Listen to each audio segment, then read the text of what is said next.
Hi, everybody, and Happy New Year. This is a time when we look ahead to all the possibilities and opportunities of the year to come, when we resolve to better ourselves and to better our relationships with one another.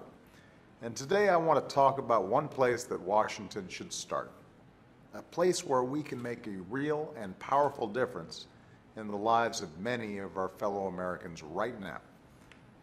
Just a few days after Christmas, more than 1 million of our fellow Americans lost a vital economic lifeline, the temporary insurance that helps folks make ends meet while they look for a job. Republicans in Congress went home for the holidays and let that lifeline expire. And for many of their constituents who are unemployed through no fault of their own, that decision will leave them with no income at all. We make this promise to one another because it makes a difference to a mother who needs help feeding her kids while she's looking for work. It makes a difference to a father who needs help paying the rent while learning the skills to get a new and better job. And denying families that security is just plain cruel. We're a better country than that.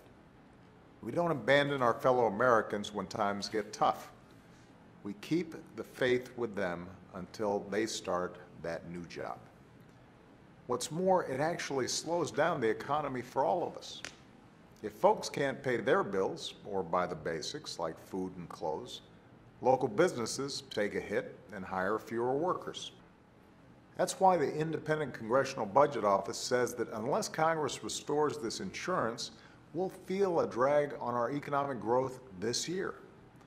And after our businesses created more than 2 million new jobs last year, that's a self-inflicted wound we don't need. So when Congress comes back to work this week, their first order of business should be making this right.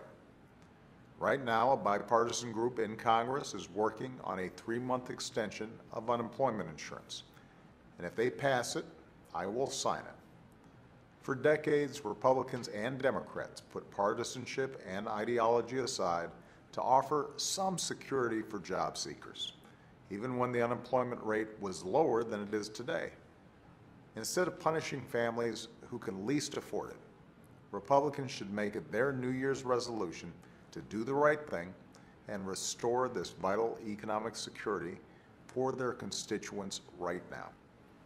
After all, our focus as a country this year shouldn't be shrinking our economy, but growing it. Not narrowing opportunity, but expanding it. Not fewer jobs, but doing everything we can to help our businesses create more of the good jobs that a growing middle class requires.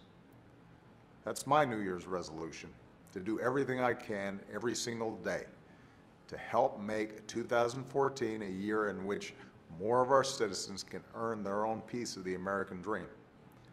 After 5 years of working and sacrificing to recover and rebuild from crisis, we have it within our power right now to move this country forward.